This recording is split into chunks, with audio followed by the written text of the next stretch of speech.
আজও আবার সেই গণিতবিদ লীলাবতীর কথা বলবো। অঙ্কের ধাঁধা। লীলাবতীর বইতে আছে শত শত পাজল, যেগুলো আজও গণিতবিদদের বিস্মিত করে। সবচেয়ে আশ্চর্য, তিনি প্রথম দেখিয়েছিলেন সর্বোচ্চ বিজ্ঞান।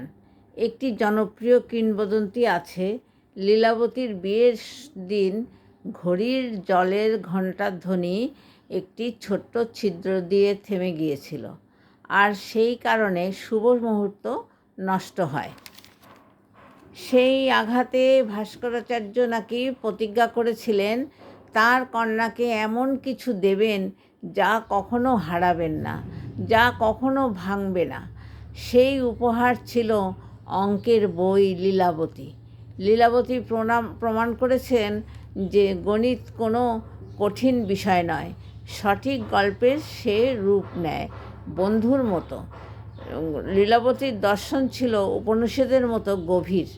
যা মাপা যায়, তা বোঝা যায়, তাই সত্য। তার এই গণিত ছিল যুক্তি, সৌন্দর্য, কৌতূহল ও জ্ঞানের মুক্তি। জ্ঞানই শক্তি, এবং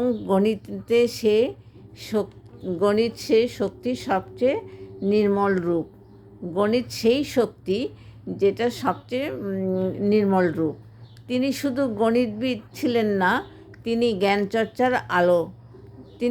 যিনি সংখ্যা দিয়ে বানিয়েছিলেন সৌন্দর্যের ভাষা। তার শিক্ষা আজও বলে, জ্ঞানের সামনে কোনো বাধা নেই। লীলাবতী এক নাম, এক আলো, এক অনন্ত গণিত সৌন্দর্যের ইতিহাস।